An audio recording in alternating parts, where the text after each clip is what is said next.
जय माता की।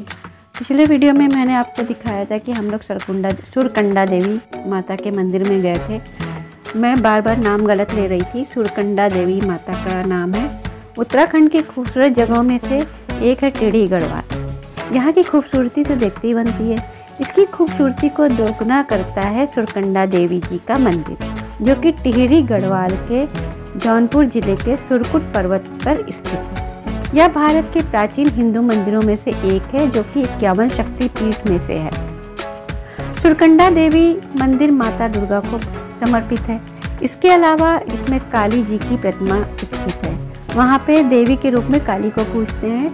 यह मंदिर 2757 मीटर की ऊंचाई पर स्थित है, जिस वजह पे यहाँ जाने पर एक अलग ही नज़ारा देखने को मिलता है। इस मंदिर में जाने पर आपको दूर दूर तक सिर्फ घने पहाड़ी नजर आएंगे और इसके उत्तर में हिमालय का शानदार नज़ारा देखने को मिलता है।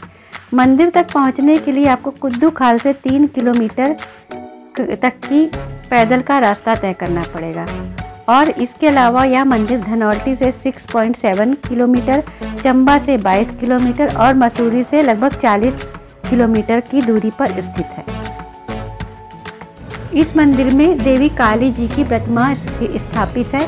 केदारखंड व स्कंद पुराण के अनुसार राजा इंद्र ने यहाँ माँ की आराधना कर अपना खोया हुआ साम्राज्य प्राप्त किया था। यह स्थान समुद्र तल से 2222 मीटर की ऊंचाई पर स्थित है। इस कारण यहाँ से बद्रीनाथ, केदारनाथ, गंगोत्री, यमुनोत्री अर्थात चारों धाम की पहाड़ियाँ नजर आती हैं। इसी परिसर में भगवान शिव और हनुमान जी को भी समर्पित मंदिर है।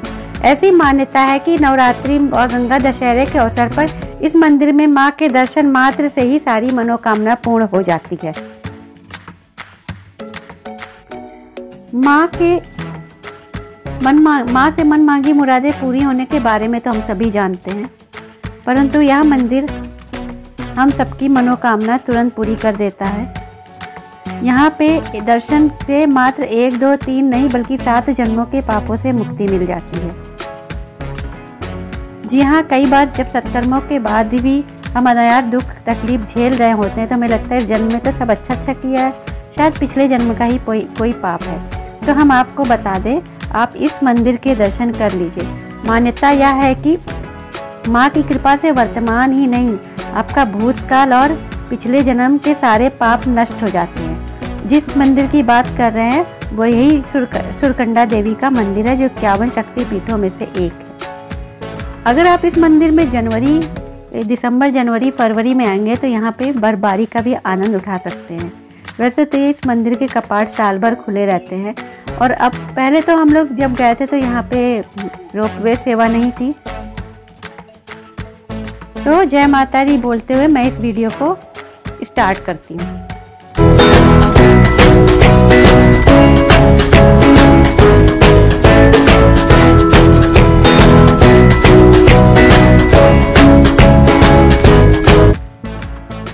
पिछले वीडियो में मैंने दिखाया था कि हम लोग मंदिर बंद होने की वजह से बर्फबारी का आनंद लेने के लिए मंदिर के पीछे की तरफ चले गए थे।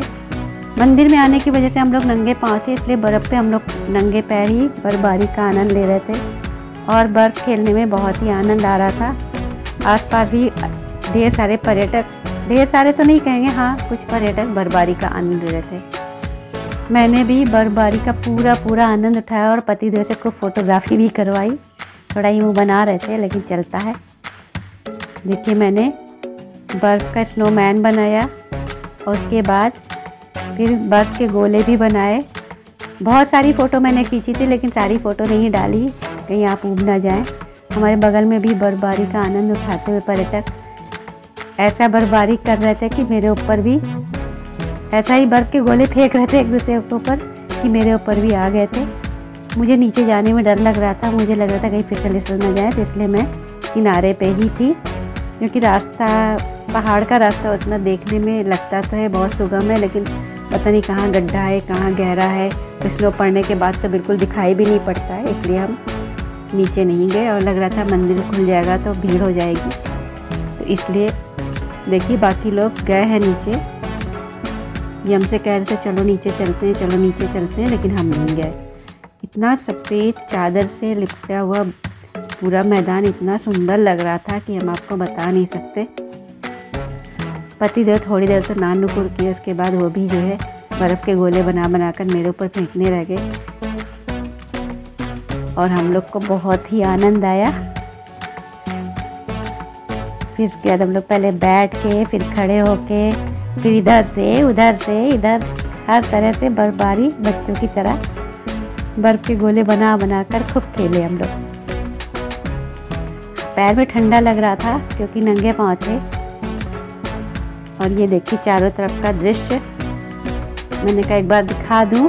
वीडियो थोड़ी लंबी हो जाएगी लेकिन प्लीज़ आप लोग पूरा देखिएगा और शेयर कमेंट भी करिएगा और सब्सक्राइब तो ज़रूर कर दीजिएगा ताकि मुझे कुछ सपोर्ट मिले आपका। अब हम लोग को पता चला कि मंदिर खुल गया है, तो पतिदेव मुझे बुला रहे थे जल्दी आओ मंदिर के दर्शन कर ले, नहीं तो भीड़ हो जाएगी। और सही बात है, जिस समय हम लोग आए थे भीड़ नहीं थी। अब भीड़ कम थी, लेकिन जब जैसे जैसे धूप पड़ रही थी भीड़ बहुत ज़्यादा हो रही थी। वो देखिए बुला रहे हमको, कह रहे थे कितना फ़ोटो खींचोगी। इनको नहीं मालूम था कि मैं ब्लॉग बना रही हूँ। देखिए बर्फ़ थोड़ी थोड़ी पिघल गई। यहाँ पे हम लोग ने फ़ोटोग्राफ़र से फ़ोटोग्राफी भी करवाई। उसने कहा खिंचवा लीजिए, मैं तुरंत दे दूँगा, और उसने तुरंत फ़ोटो दे भी दी थी। और मंदिर में दर्शन के लिए लाइन लग चुकी थी और हम लोग मंदिर के दर्शन के लिए अंदर जा रहे थे। ये देखिए लाइन लगी है। मुझको नहीं मालूम था कि मंदिर में कैमरा नहीं ले जाना चाहिए। अंदर तक मैं ले गई थी, तब तक से एक पुजारी जी ने बताया कैमरा ऑफ़ कर दीजिए, तो मैंने तुरंत ऑफ़ कर दिया था। जहाँ जाओ वहाँ के नियम कानून का पालन करना पड़ता है। मंदिर दर्शन के पश्चात हम चारों तरफ हाथ पकड़ के परिक्रमा किए थे, तो वो भी दिखा रही हूँ। ये देखिए हम और ये दोनों लोग मंदिर की परिक्रमा कर रहे हैं। मैंने इनको बता दिया था कि मैं पहले भी इधर आ चुकी हूँ और पैर में फिसलन हो जाएगी, इसलिए आराम से धीमे धीमे चलिएगा। ये देखिए हम लोग जा रहे हैं। मैंने इनका हाथ पकड़ रखा था। बहुत ठंडा लग रहा था पैर, क्योंकि पक्की ज़मीन थी। इनको मालूम नहीं था कि मैं वीडियो ले रही हूँ, इसलिए इन्होंने वीडियोग्राफी करते हुए देखा तो बहुत हंसने लगे। ये देखिए पूरा पीछे तक हम लोग गए थे। उसके बाद ये मंदिर क्यों बना है, इसका इतिहास क्या है, ये पूरा जो है इसके लिए एक बोर्ड लगा हुआ है। ये 9,995 लगभग 10,000 फुट की ऊंचाई पर है। और यहाँ पे लिखा भी हुआ, देखिए गंगोत्री, यमुनोत्री, नीलकंठ, सबकी घाटियाँ यहाँ से स्पष्ट दिखाई देती है, क्योंकि इतनी ऊंचाई है ना, इस वजह से यहाँ से दिखाई देती है। फिर उसके बाद हम लोग फिर एक बार घूमे। यहाँ से आने का तो मन ही नहीं कर रहा था, मन करता बस यहीं रह जाए, लेकिन वहाँ कोई रहने की जगह तो थी ना, कमरा बना हुआ था, इसलिए हम लोग रुके नहीं। इन्होंने कहा अब चलो वापस लौट चले, काफ़ी देर हो गई है। करीब हम लोग 4 घंटे वहाँ बिताए थे। उसके बाद फिर हम लोग को रोपवे की सवारी के लिए जाना था, इसलिए हम लोग नीचे चले आए। ऊपर से घाटी का दृश्य बहुत ही मनोरम दिखता है, इतना सुंदर लगता है कि बस लगता है कि बस देखते ही रहो। ये देखिए सीढ़ीदार खेतों पे जो बर्फ़ पड़ी है कितनी सुंदर लग रही है, और पहाड़ों पे हल्की हल्की धुंध छाई हुई है। सूर्य भगवान बहुत तेज़ी से चमक रहे हैं। उसके बाद हम लोग मंदिर से पीछे की ओर भी गए थे, वहाँ से चारों तरफ के दृश्यों का आनंद लिया और फोटोग्राफी भी की। ये जो दिख रहा है तार और खंबा, ये रोपवे का तार और खंबा है। इसके बाद हम लोग को जहाँ रोपवे के लिए जाना था वहाँ चले गए।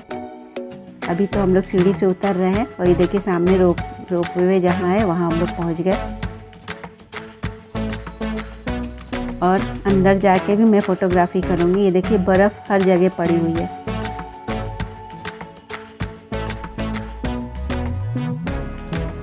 देखिए हम लोग अंदर पहुँच गए। ये मेरा इंतज़ार कर रहे थे कि जल्दी आओ, और मैं व्लॉग के लिए वीडियोग्राफी कर रही थी। ये ऊपर से इतना सुंदर लग रहा था, वाइट वाइट और ग्रीन ग्रीन, कि मैं आपको बता नहीं सकती। और बादल भी बहुत सुंदर लग रहे थे। उसके बाद हम लोग अंदर चले गए। अंदर अपनी ट्रॉली के आने का इंतज़ार करने लगे। अभी अभी एक ट्रॉली जा रही थी, फिर मैंने कहा जब तक से ट्रॉली नहीं आ रही मैं टाइम पास कर लूँ। मैंने वहाँ की खिड़कियों से फ़ोटो खींची है, वीडियोग्राफी की है। नीचे का दृश्य बहुत ही लुभावना लग रहा था, इसलिए मैंने सोचा आपको दिखा दूँ कितना सुंदर दृश्य है। इधर से भी शायद पैदल का रास्ता है, लोग पैदल आ रहे थे, वो भी दिखाई दे रहे थे। चारों तरफ बर्फ़ से ढकी चोटियाँ और पैदल आते हुए लोग। ट्रैकिंग करने वाले लोग ट्रैकिंग भी करते हैं और ट्रैकिंग करने के साथ साथ बर्फ़ में बर्फबारी का आनंद भी ले रहे थे। वो लोग बर्फ़ पे चढ़ चढ़ के कभी इधर से बर्फ़ फेंक रहे, कभी उधर से बर्फ़ फेंक रहे।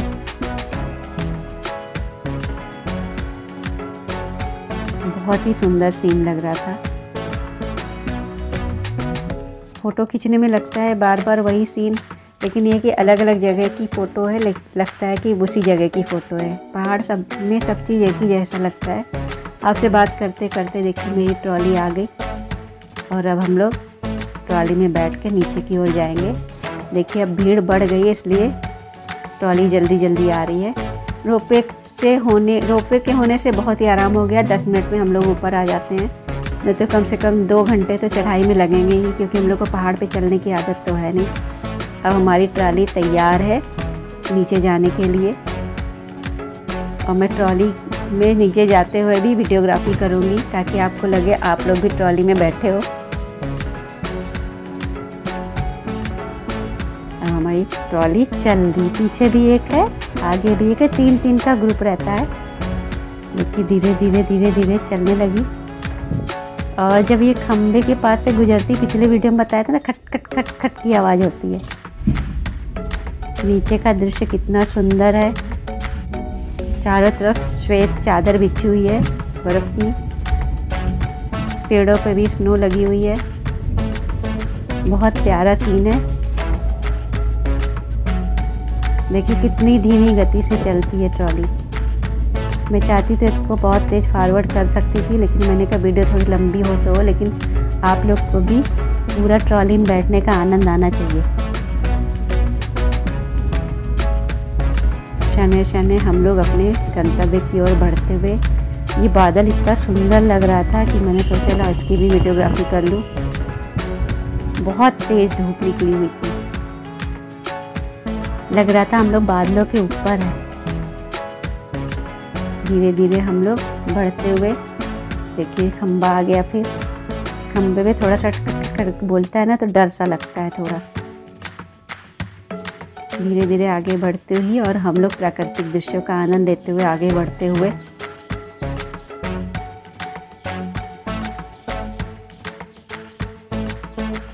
कितना सुंदर सीन है। हम लोग इतनी ऊपर है कि पेड़ का ऊपर का भाग दिख रहा है, जैसे लग रहा है घास फूस उगी हो। और जबकि ये देवदार के वृक्ष हैं, बहुत बड़े बड़े होते हैं। घाटियाँ कितनी सुंदर लग रही हैं। यहाँ से घाटियों पर सीढ़ीदार खेत के ऊपर जमी हुई स्नो बहुत ही सुंदर लग रही है। पहाड़ों के जनजीवन जो होता है बड़ा ही दुर्गम होता है और बहुत ही कठिनाई होती है पहाड़ों पर जीवन व्यतीत करना। ये लोग मेहनती भी बहुत होते हैं। देखिए उधर से दूसरी ट्रॉली भी आ रही है, 3-3 की सवारी लेके। 3-3 ट्रॉली एक साथ चलती है। और अब जो है हमको लग रहा है भीड़ कुछ ज़्यादा ही हो गई है, क्योंकि जल्दी जल्दी ट्रॉलियाँ आ रही हैं। ये देखिए ट्रॉली खड़ी हो गई, हमारी भी खड़ी थी, वो भी खड़ी थी, चलने लगी है। अब देखिए लग रहा है हम लोग थोड़ा नीचे उतर आए हैं। जब हम लोग जैसे जहाज़ से लैंडिंग करते हैं नीचे, उसी तरह का सीन लग रहा है। पूरा स्पष्ट अब सब कुछ दिखने लगा।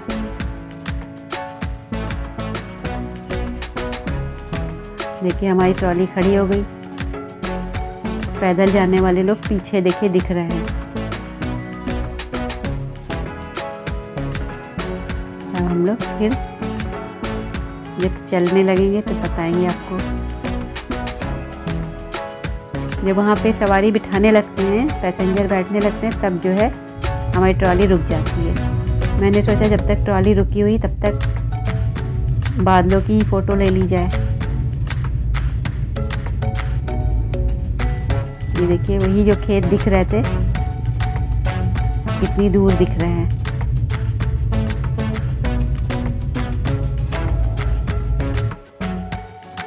और हम लोग की ट्रॉली फिर चल दी।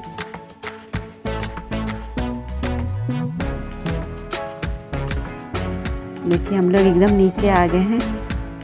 अगल बगल बर्फ़ जमी हुई है, बर्फ़ की चादर से पूरी ज़मीन पे बिछी हुई बर्फ़ की चादर।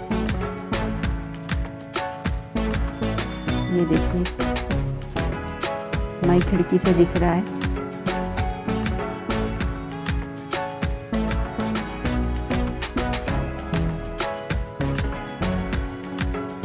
सब कुछ पीछे छोड़ते हुए बर्फ़ की सफ़ेद चादरों को देखते हुए अब हम लोग अपने गंतव्य पे लगभग पहुंचने ही वाले हैं। ये देखिए वाइट वाइट बर्फ़।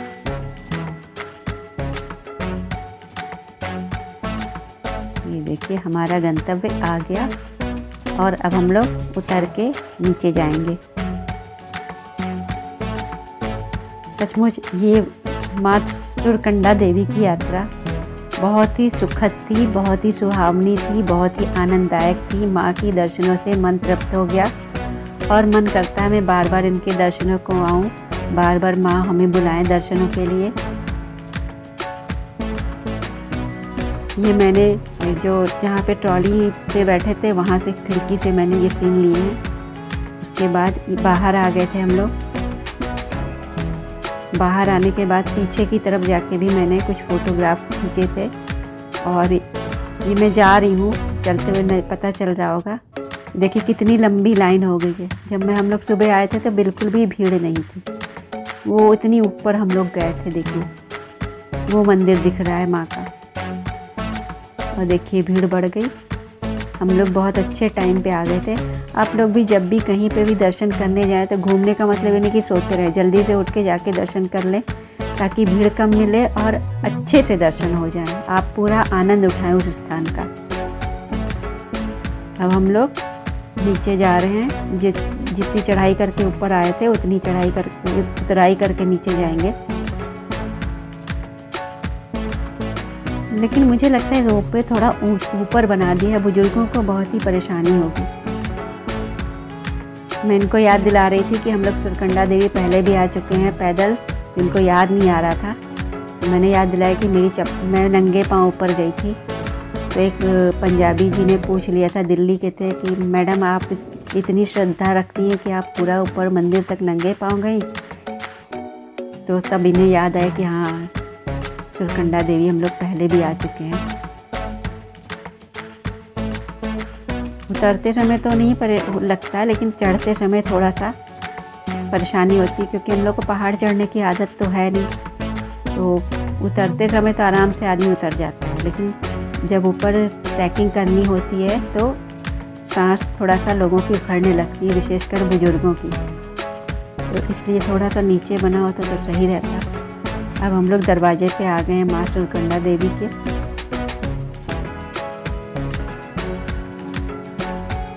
इसके सीढ़ियाँ हैं, सीढ़ी मैंने गिनी नहीं, लगभग 15-20 सीढ़ियाँ चढ़ने के बाद ऊपर हम लोग माँ के दर्शनों के लिए पहुँचते हैं।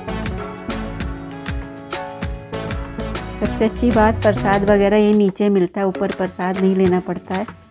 सब आप नीचे से लेके ऊपर चले जाए। बोलो सुरकंडा मैया की जय। अब हम लोग आ गए नीचे। अगर आपको मेरी वीडियो अच्छी लगी हो तो इसके सब्सक्राइब ज़रूर करिएगा। और आप सभी लोगों को मेरा वीडियो देखने के लिए बहुत बहुत बहुत बहुत बहुत बहुत धन्यवाद। आप यहाँ पे ज़रूर जाइएगा क्योंकि रोपवे की वजह से आपको कोई परेशानी नहीं होगी। अब हम लोग इसके बाद अपने अगले डेस्टिनेशन की तरफ जाएंगे। आप सभी लोगों को बहुत ढेर सारा प्यार।